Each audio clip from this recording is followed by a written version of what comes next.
Hey everyone, this is Mike with CineDrones, and today I'm here to answer some of your questions that you've been asking on our social media sites. Ironically, one of the questions that we get the most is how good is the stock case that comes with the Inspire 1? Well, this is it. It's actually a pretty good case. It's kind of a combination between a hard case and a soft case. It is rigid, but it's got some give to it. Very well made, looks fantastic, very durable, it's got a great handle, and the foam inside is obviously very, very good. The one thing we would recommend is that if you're gonna be doing a lot of traveling, if you're gonna be on airplanes, going through TSA, things like that, we all know those guys aren't necessarily too easy on baggage. So this might not be the best choice if you are in fact going to be doing a lot of traveling. But if you're just going to be around town and going here and there with it, this is going to be a good case for you. You're not going to need anything else. One of the coolest things about the Inspire 1 is, well, it transforms. And one of the other questions that you guys have asked quite a bit is, how does it do it? How do we get it to transform so it's ready to fly? It's really simple. You have your remote, turn it on, copter, turn that on. Once you hear the beep, you're ready to go. 4 simple clicks of your landing gear button on the transmitter,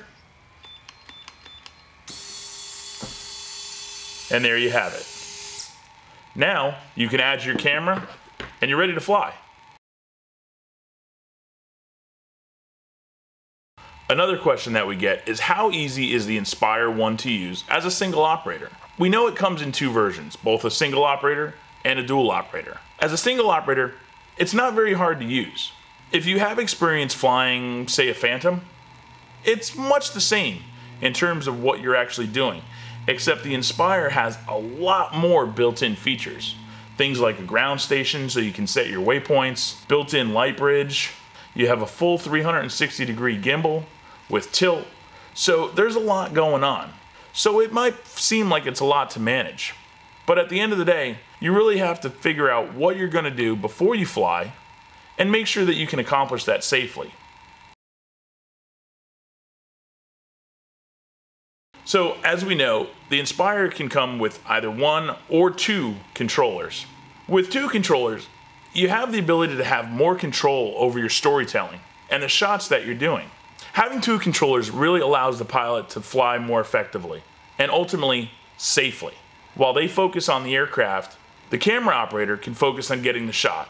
It really just gives you more control over everything that you're doing when you're running as a dual operator system. So we know there's 2 versions of the Inspire 1. You have one version at $28.99 and the other at $33.99, about a $500 difference. The difference between the 2 is one comes with 1 remote control, the other comes with 2. The main benefit of having 2 controllers is it really allows each person to focus on their specific job. It allows the pilot to fly safely and effectively. It allows your camera operator to make sure they're always focusing on getting the best possible shot they can. So another very logical question is, how is the 4K camera that comes with the Inspire 1? The answer, it's great. It's not quite as good as, say, a GH4 that gives you a lot more flexibility in terms of what you can do with the camera, but it's definitely better than what we've been used to on, say, the Phantoms with the GoPro Hero 3 or 4. There's no distortion, we're not getting any jello, the footage is incredibly stable, very bright and crisp, and the online application allows you to really make changes on the fly. You really have a lot of latitude in what you can do with the proprietary camera on the Inspire 1. So another question that we get quite a bit is which device people want to use. Samsung or Apple? It really depends on what you're used to and what you're comfortable with.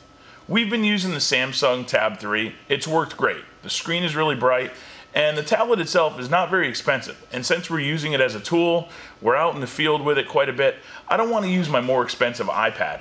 But again, it really comes down to which one you prefer. DJI just released the pilot app for the Inspire 1. So great news for all the Apple users that have been waiting for this for some time. So one of the rather peculiar questions that we've gotten from our social media is, how does the Inspire 1 hold up if it hits a tree? Well, the best thing I can say is, don't hit a tree. So at the end of the day, we want to know, is the Inspire 1 really worth the roughly $3,000 you're going to pay? Well, I'm really happy to say that yes, it is absolutely worth it. We had our doubts initially when we had heard about the Inspire 1 and its 4K camera. Well, it's lived up to every bit of the hype. After using this now for 3 television spots, we can tell you that the footage is excellent, stable, crisp, and the copter really moves. And when I say moves, we're talking 42, 45 miles an hour all day long. So you can really get some epic footage going pretty fast. So with a built-in 4K camera, 12 megapixel stills, the camera rock solid, excellent footage. The ability to make changes on the go through the app are just amazing. You really have so many features packed into this system. There's been some reports that people have had props coming off in flight. While I think that might be more on the user end where they weren't tightened down properly, DJI has just started including these new prop locks. So they're very easy, they clip on, and you're done. Now you never have to worry about your props flying off. It's obvious that DJI has worked really hard on the Inspire 1. While it's taken a little bit longer to get out there than we all had initially hoped, this thing has exceeded our expectations far more than I ever thought. We weren't sure what to expect when we had first heard of the Inspire 1, but after 6 weeks of flying this thing pretty much every day, it has far surpassed any of our expectations. If you have more questions you'd like answered, send them to us. Use the hashtag AskCineDrones. My name is Mike Fortin, and we'll see you next time.